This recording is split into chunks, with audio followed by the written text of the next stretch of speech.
radio documentary. I didn't know it was the whole. Oh, the whole of all I radio. I wouldn't have booed Nick Ferrari if I'd known we were in the same thing. Anyway, yeah. How does it feel? Oh, it's great. I mean, it's really nice to win an award for something you were really proud of working on as well. So it was great, and also kind of like quite a little program to get noticed against some of other things. So it's great. Yeah. Yeah.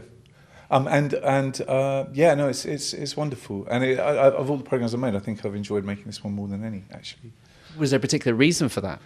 I think the subject itself. I remember when we first started, I said, what is counterculture, Stewart? You went something like, it's all the things I've ever liked.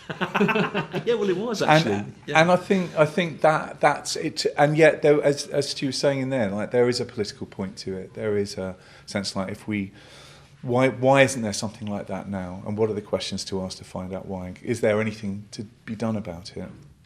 But it's the show veered between a kind of a sort of melancholy and hope, and I quite like that. I'm not quite sure what the real. Yeah, it was sad because some of the sorts of people you're talking to, you felt were very much products of times that couldn't exist again due to, economics and lack of access to education.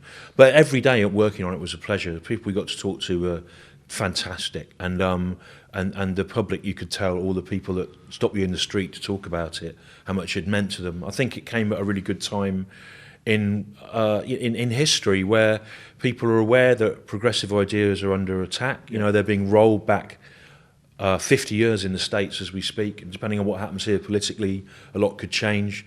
I also think that the counterculture and all those ideas were a result of people having social access to education and culture in a way that seemed to matter after World War II, but doesn't now. Last Monday, the Reform Council in Kent sold off all the art that they had in their public collection, and that's kind of that. So those things aren't valued in the way that they were, that seemed important. In the post-war social contract. So I think it did reflect that. I mean, if this did inspire someone to try and start up a new counterculture, how much would that mean to you, and what do you hope that movement would look like? That's what Brian Eno's doing.